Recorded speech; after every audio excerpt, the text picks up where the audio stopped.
하나님 말씀 보시겠습니다. 하나님 말씀은 출애굽기 1장 1절부터 14절까지 말씀입니다. 야곱과 함께 각각 자기 가족을 데리고 애굽에 이른 이스라엘 아들들의 이름은 이러하니 르우벤과 시므온과 레이와 유다와 이사갈과 스불론과 베냐민과 단과 납달리와 갓과 아세리요. 야곱의 허리에서 나온 사람이 모두 70이요. 요셉은 애굽에 있었더라.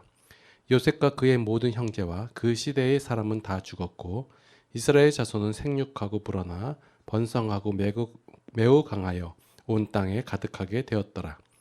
요셉을 알지 못하는 새 왕이 일어나 애굽을 다스리더니 그가 그 백성에게 이르되 이 백성 이스라엘 자손이 우리보다 많고 강하도다. 자, 우리가 그들에게 대하여 지혜롭게 하자.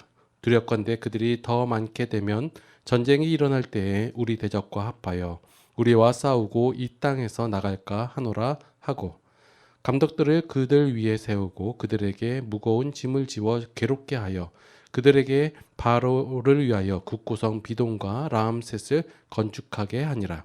그러나 학대를 받을수록 더욱 번성하여 퍼져 나가니 애굽 사람이 이스라엘 자손으로 말미암아 근심하여 이스라엘 자손에게 일을 엄하게 시켜 어려운 노동으로 그들의 생활을 괴롭게 하니 곧 흙 이기기와 벽돌 굽기와 농사의 여러 가지 일이라. 그 시키는 일이 모두 엄하였더라. 아멘. 자, 오늘부터 출애굽기를 새롭게 나갑니다. 자, 출애굽기는 창세기 다음에 나오는 책이죠. 창세기, 출애굽기, 레위기, 민수기, 신명기까지를 모세오경이다라고 해서 모세가 받아 적은 책의 내용이라고 해요. 이 내용은 이스라엘 백성들이 어릴 때부터 익히고 있는 토라의 내용과 같은 내용입니다. 자, 창세기, 출애굽기 이렇게 딱딱 끊어져 있는데 엄밀히 얘기하면 이어지는 내용이라고 보시면 됩니다. 창세기 내용과 이어져서 다음 내용이 나오는 거예요. 그 순서적인 흐름을 여러분들이 좀 생각을 하셔야 되는데 창세기의 내용에서 하나님께서 그 앞에 1장부터 11장까지 인간에 대한 그 역사의 내용이 나오고 창세기 12장부터 이제 그 족장 시대라고 해가지고 하나님께서 첫사람 아담에게 아브라함에게 나타나셔서 약속을 하세요. 어떤 약속이에요? 내가 너의 하나님이 되겠다. 이 약속을 하시고 그 내용들이 창세기에 나와요. 이제 그러면 출애굽기에서 내용은 이제 한 개인에게 나타나셔 가지고 하나님께서 내가 너에게 너의 하나님이 되겠다라는 그런 신뢰의 관계에서 이제 출애굽기에서는 민족에 대해서 약속을 하시는 내용이 나와요. 그래서 하나님께서 그 이스라엘 민족에 대해서 역사하시는 내용들. 그러니까 이 흐름을 여러분들이 잘 이해를 하시면 하나님께서 개인에게 대한 내용이 곧 민족에게 한 내용이고 결국 온 세상에게 대하시는 하나님의 내용이다라고 발견을 하시면 될 거예요. 자, 우리가 성경을 대할 때 그 이분법적인 그 접근을 해서는 좀 내용을 이해하기가 힘들 거예요. 예를 들면 우리가 머릿속에 이스라엘은 선이고 애굽은 악이다. 왜? 애굽이 이스라엘을 그렇게 괴롭히고 죽이려고 하고 하나님의 백성인 이스라엘을 그렇게 했으니까 이스라엘은 선인데 그러면 애굽은 악이다 해가지고 지금도 우리들은 이스라엘 저 중동 지방에 있는 이스라엘 나라는 그래도 좀 좋게 바라보고 옆에 뭐 팔레스타인이나 뭐 이집트 뭐 이렇게 별로 좋아하지를 않아요. 그죠? 이게 성경을 우리가 잘못된 관점으로 바라보니까 그런 생각들이 드는 거예요. 자, 이스라엘이라는 존재 자체를 여러분들이 원래는 이스라엘의 이름이 어디서 나왔냐면 야곱이라는 이름에서 나왔어요. 그죠? 야곱을 하나님께서 나중에 이름을 바꿔 주시잖아요. 어떻게? 이스라엘로. 자, 요거는 이제 하나님께서 한 개인에게 아브라함에게 하나님이 자신의 그 속성과 하나님께서 너희를 어떻게 사랑하시는지 그 역사하심을 보여주시고, 그리고 와서 그와 동일하게 이제 야곱에게도 보여주시는데, 야곱의 이름을 이스라엘로 바꾸면서 이스라엘이라는 민족에게 하나님께서 동일한 모습을 보여주시는 그 내용을 보여주는 거예요.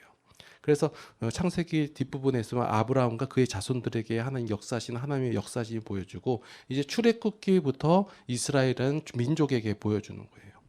우리는 이 그 출애굽기를 통해서 뭘 발견해야 하냐면, 이스라엘만의 하나님이 아닌 온 세상의 하나님을 발견해야 되는 거예요. 하나님께서 만약에 아브라함에게 있을 때, 창세기를 한번 하면 좋겠는데, 아브라함에게 있을 때 아브라함 개인의 하나님이 아니라 아브라함과 그 주변에 있는 모든 족속에게 하나님께서 하나님 되심을 보여주셨거든요. 아브라함의 일생을 통해서. 마찬가지로 이스라엘을 통하여 하나님의 하나님 되심을 온 민족에게 보여주시는 거예요. 그러면 이 하나님의 모습을 이스라엘도 보고 하나님을 알아야 되고, 애굽도 하나님을 보고, 이 역사심을 보고 하나님을 알아야 된다는 거예요. 그래서 우리는 이스라엘 선, 애굽은 악, 이렇게 이분법적인 접근을 해서는 안 된다라는 거예요.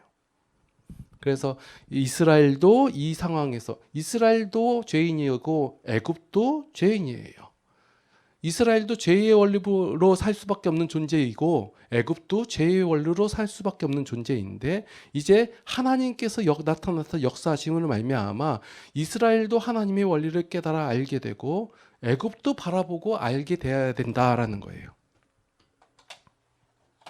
이게 출애굽기에서 앞으로 어떤 내용이 나올지, 그러면 뭐의 대조가 나오겠어요? 하나님의 원리와 인간의 원리, 죄의 원리의 차이점과 어떻게 반응이 나오고, 인간들은 어떤 반응이 나타날 때 하나님께서는 어떤 반응을 보이실지, 그 내용을 살펴보시면서 이 출애굽기를 진행해 나가면 좋을 듯 싶습니다. 자, 출애굽기는 아브라함의 후손인 야곱의 가족이 기근으로 인해서 이제 애굽으로 이주해서 산 거예요. 그 창세기 48장에서 이제 나오는 내용이 이어져서 나오는 거예요. 자, 그래서 야곱의 가족은 그 7년간의 어떤 그 기근이 있을 때, 그때 당시에 벌써 2년은 그 가나안 땅에서 보내고 나머지 5년을 보냈는데, 그 애굽의 그 울타리 안에서 보호 아래서 자유인으로 살았다는 거예요. 우리가 출애굽기 딱 들어가자마자 생각되는 느낌이 뭐냐면 이스라엘이 종된 것, 노예로 산 것, 노예로 한 400년 동안 고생한 것이라고 생각하는데, 노예로 산 기간이 그렇게 길지가 않아요. 이스라엘 백성들이 그 번성하기까지 굉장히 좀 오랜 시간 동안 자유민으로 살았다는 거예요. 그게 뭐냐면 그 요셉이 총리로 있을 기간에 그러니까 정부 그 왕이 바로가 그 식량을 축적함으로 창고에 있음으로 말미암아 이 애굽 백성들이 자신의 땅을 다 왕에게 바쳐요. 근데 거기서 이제 제외된 사람들이 누구냐면 신께 제사하는 제사장 무리하고, 그리고 이스라엘, 지금 야곱의 족속들은 충분히 그 라암셋에서 윤택하게 살았기 때문에 그 왕의 그 노예가 되지 않아요. 그 왕께 다 갖다 바치지 않아요. 그래서 이 보호 아래서 야곱의 족속들은, 이스라엘은 굉장히 번성하면서 자유민으로 살고 있었다예요. 그러한 상황에서 이제 우리가 출애굽기의 내용을 단지 이스라엘을 괴롭히는 애굽으로부터 탈출하는 내용, 이렇게 대해서는 안 되고, 그 출애굽기에서 반복돼서 나타나는 내용이 그 말씀이 뭐냐면, 이로써 너희가 나를 여호와인 줄 알리라, 이 말씀이 계속해서 반복되거든요. 그래서 어떤 사건보다 중요한 것이 사건 속에서 드러난 그 하나님의 속성, 이로써 이런 상황, 이런 사건, 이런 것을 통해서 너희가 내가 여호와인 줄 알게 된다, 이거예요. 세상 사람들이 알고 있는 것은 뭐밖에 없냐면 죄의 원리, 인간의 원리밖에 없어요. 그 인간의 원리가 무엇이냐, 여러분들 딱 집어서 얘기할 수 있나요? 죄의 원리. 나쁜 거 그렇게만 얘기하는 게 아니라 세상이 운영이 되는 일반적인 원리를 인간의 원리, 다시 말해서 죄의 원리라고 하는 거예요.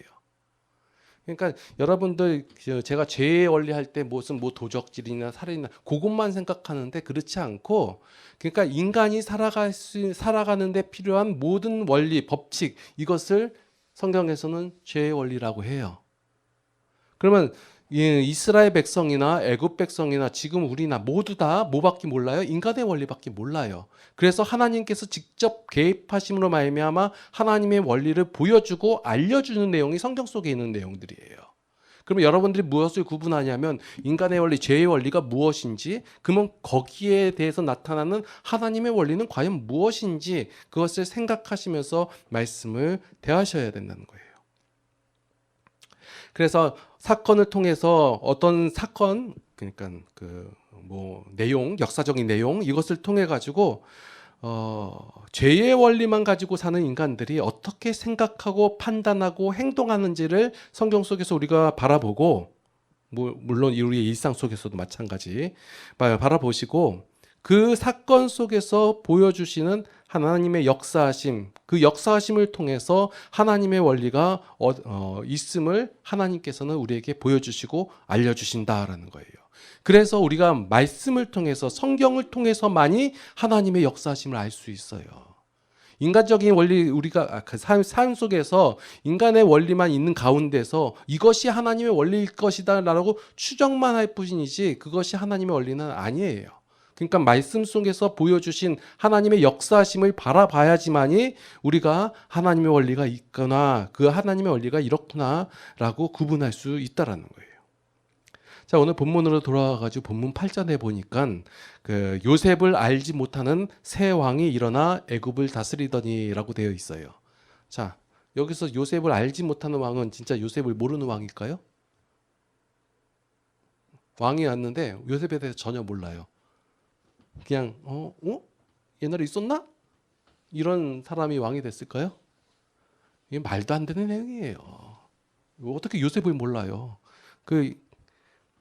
여러분들 그 왕이 된다는 게 그냥 대충 되는 게 아니라 왕의 교육을 받아요. 그럼 과거의 역사, 선대 왕족의 일 그런 거 다 살펴보고 흐름을 알고 그 세력도 알고 그 요셉의 야곱의 그 자손들이 어마어마한 인구를 갖고 있는 그 세력을 갖고 있는데 새로 왕이 됐는데 바로가 요셉을 알지 못해요? 말이 안 되는 내용이에요. 다 알고 있어요. 이 말은 뭐예요? 요셉을 알지 못한다는 내용은 요셉을 내가 인정하지 않는다예요. 요셉을 인정하지 않는 취급하지 않는 그 세력을 무시하고자 하는 다른 세력이 왕권을 잡았다는 거예요. 새 왕이라고 표현되는데 이것은 그 바울의 우리나라 옛날 조선처럼 그 아들이 되고가 아니라 새로운 왕조가 나타나는 거예요. 흔히 말해서 쿠데타를 해가지고 나타났다는 거예요. 학자들은 힉소스 민족의 왕이 나타나서 그 왕조가 시작됐다라고 얘기하는데 제가 그는 역사는 잘 모르고 하여간 새로운 왕이 나타나가지고 요셉의 그러니까 그 자손들 이스라엘 자손들을 인정하지 않는 거예요. 그거를 우호적인 걸로 받아들이지 않고 적대적인 거. 왜냐하면 전 왕조에서 세력을 갖고 있었던 민족들이니까.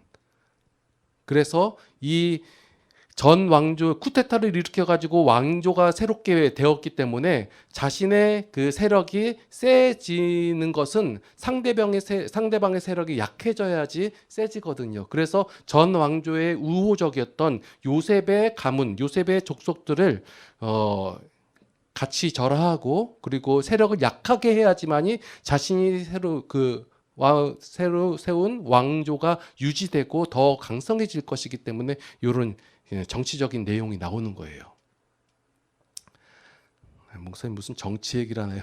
정치를 알아야 이 뒤에 내용들이 왜 그런지를 나오거든요. 예.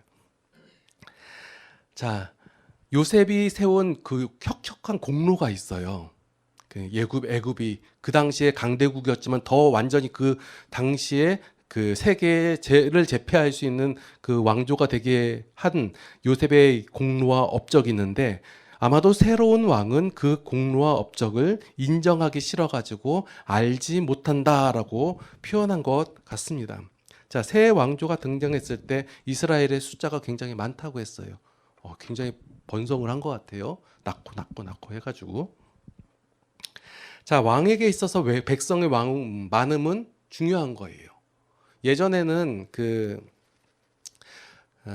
전쟁이 어떤 전쟁이었냐면 지금 그 뭐 땅 따먹기 해가지고 땅을 넓히는 전쟁이 아니라 당시에 그 고대 중동 가운데의 그 전쟁은 뭐냐면 가서 약탈해 오는 거예요. 예. 그래서 다른 민족들이 쳐들어와 가지고 그 땅에 있는 곡물이나 재산들을 다 약탈해 가지고 돌아가는 것, 이게 전쟁이었거든요. 그래서 오늘 본문 가운데서 보면 바로가 어떤 걱정을 하냐면, 자, 다른 놈들이 우리 대적이 우리 전쟁으로 우리나라 쳐들어왔을 때 이 이스라엘이 반기를 들어가지고 더불어 우리를 치고 우리의 재산들을 다 빼앗아서 그들과 함께 나갈까, 이것을 걱정하는 거예요. 네. 그래서 그 왕이 새로운 왕이 바로가 그것을 걱정하는 거예요. 내가 이스라엘이 그렇게 해가지고 나오면 어떡하지? 그런데 중요한 사실은 뭐냐면 이스라엘은 전혀 그런 생각이 없어요. 그냥 살고 있어요.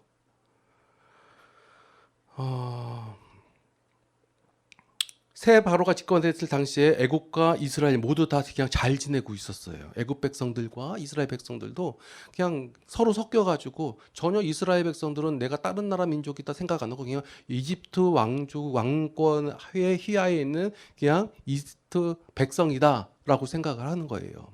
이게 왜 이렇게 되냐면 여러 소수 민족들이 모여가지고 국가를 탄생시켰거든요. 그러니까 어떤 조상의 조상의 자손들이 뭉쳐가지고 하나의 왕국을 이룬 거예요.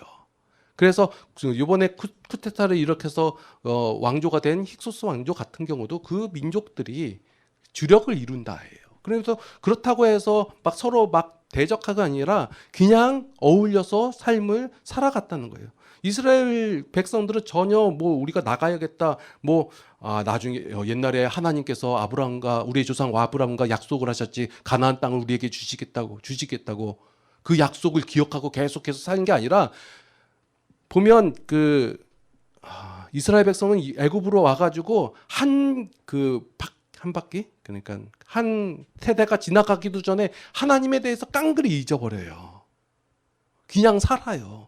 뭐 가나안 땅 전혀 생각도 못 하고 있단 말이에요.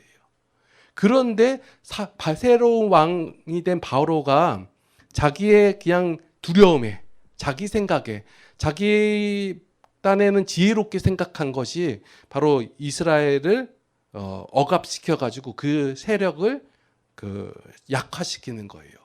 그 수가 너무 많으니까 이제 나중에 나오는 내용, 이 다음 주에 얘기할게요. 그건. 그러니까 그렇게 지혜를 짜는 거예요. 그래서 세상 사람들이 생각하는 지혜하고 기독교인이 생각하는 지혜는 같은 것이냐 다른 것이냐, 여러분들이 이것을 구분을 해야 돼요. 어떤 지혜가, 뭐 교회에서도 지혜라고 얘기하고 세상에서도 지혜라고 얘기하고, 다른 교회에서 얘기하는 지혜들을 보니까 세상에서 말하는 지혜보다 오히려 어눌해 보이고, 이것을 구분을 해야 되는 거예요. 하나님의 지혜는 무엇이고 세상의 지혜는, 인간의 지혜는 무엇인가, 이것을 말씀 속에서 구분을 해나가고, 예. 결론부터 얘기해야 재밌죠. 하나님의 지혜는 모든 사람들을, 그러니까 이스라엘만의 하나님이 아니기 때문에 이스라엘도 애굽도 다 잘 살게 행복하게 하는 것이고, 사람들의 지혜는 자신의 이익을 도모하는 게 사람들의 지혜예요. 새 바로 왕이 나타나서 자신의 이익을 도모하다 보니까, 그래서 생각한 것이 이스라엘의 세력을 약하게 하는 것. 그래서 머리를 써잖아요. 산파들을 이용해서 남자애를 죽게 하고, 그것도 안 되니까 아예 공포를 해버려 가지고 나일강의 남자를 죽여버리라고 하고, 그리고 아예 자손이 번식하지 못하게 고되게 노동을 하면 되겠지 하고 일을 막 굉장히 많이 시키고 딴 생각을 못하게. 그런데도 더 왕성해진다라고 하거든요. 그럼 그 가운데서 왜 이렇게 될까라고 생각할 때 하나님께서 어떻게 이스라엘의 그 인간의 그런 당연한 생각과 행동을 하나님께서 어떻게 선용하셔가지고 이스라엘 역사 가운데서 그 하나님의 약속을 이루어 가시는 그 하나님의 모습을 우리가 발견해 나갈 거예요. 자, 이스라엘은 전혀 하나님과 약속을 기억지도 못했어요. 그러나 누가 기억을 하고 있어요? 하나님이 기억을 하고 계시는 거예요. 그래서 그 상황 가운데서 자, 여러분들이 하나님의 계획하심과 역사하심을 하나님께서 계획을 이렇게 짜놓고 이 상황에서 이렇게 하고 이렇게 해야 한다 이렇게 생각하시면 안 돼요.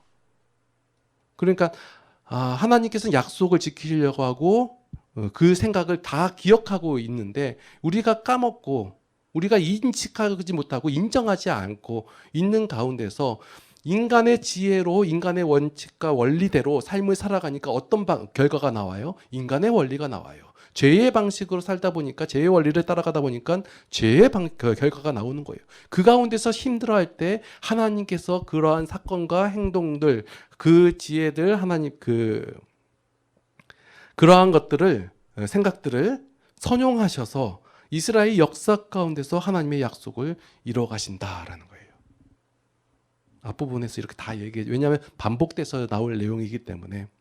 자, 오늘 말씀의 제목이 알지 못하는 이에요. 이것은 뭐예요?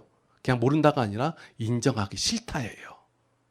우리가 삶 속에서 하나님을 인정하기 싫을 때만 하나님 계시죠. 교회도 있고 뭐 이렇게 인정해요라고 하지만 우리의 삶 속에서 실제적으로 인정하지 않고 있다는 거예요. 알지 못하는. 그럴 때마다 하나님께서 우리에게 보여주시는 게 뭐예요?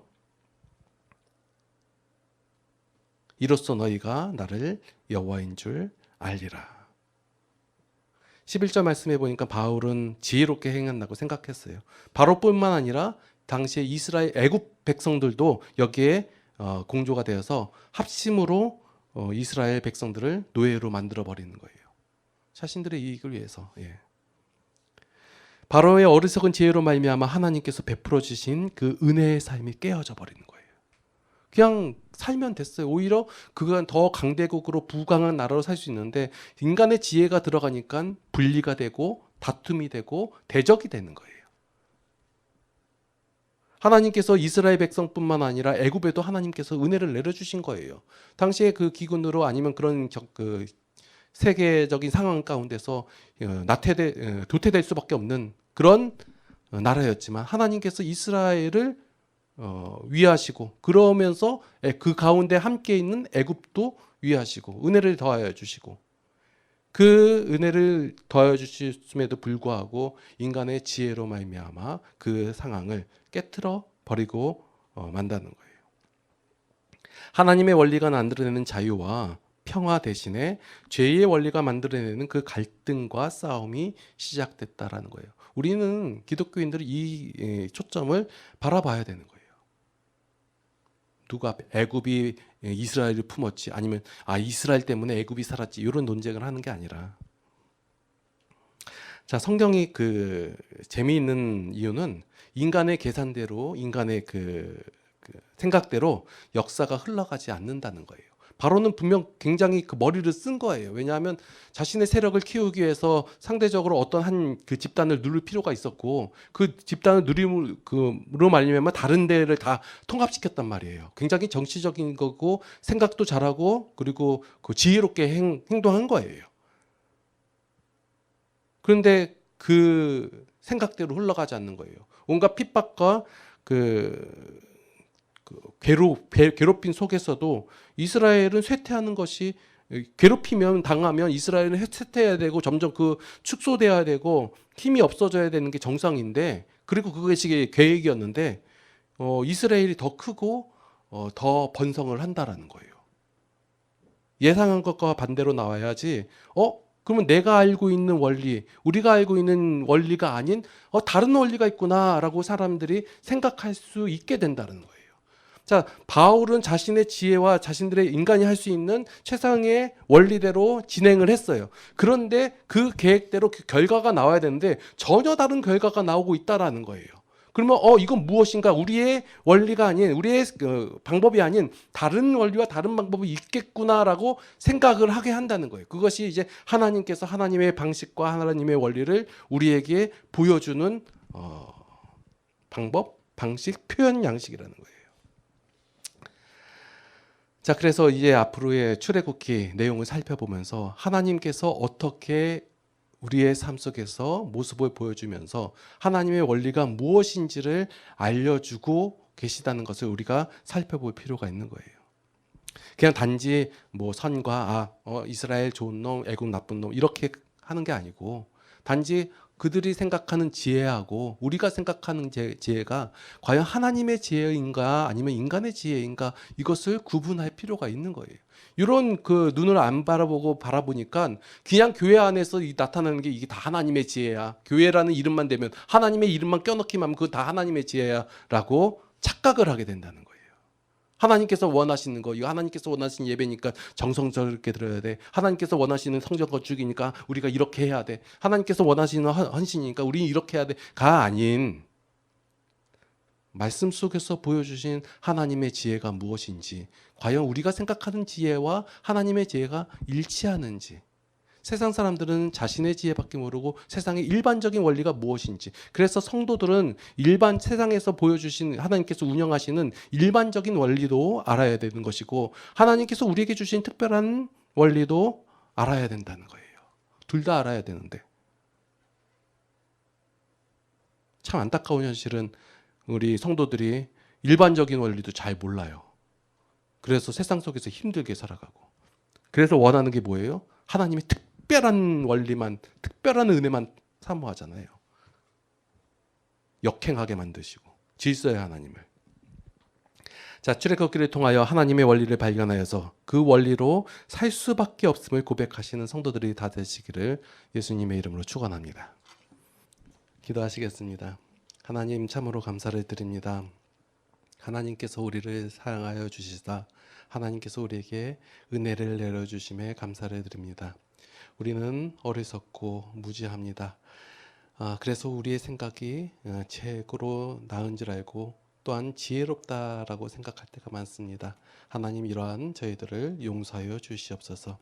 하나님의 것이, 하나님의 방식이, 하나님의 지혜가 훨씬 더 좋음을 우리가 삶 속에서 인정하고 고백하게 하여 주시옵소서. 그리고 그 길을 따라가게 하여 주시옵소서. 이제는 우리 주 예수 그리스도의 무한하신 은혜와 하나님 아버지의 극진하신 사랑하심과 성령님의 감화 감동 교통 인도 보호 역사심이 이제 하나님을 알아서 그 하나님을 인정하고 고백하고 따라가길 원하는 모든 성도들 머리 위에 이제로부터 영원토록 함께 하시옵기를 간절히 축원하옵나이다. 아멘.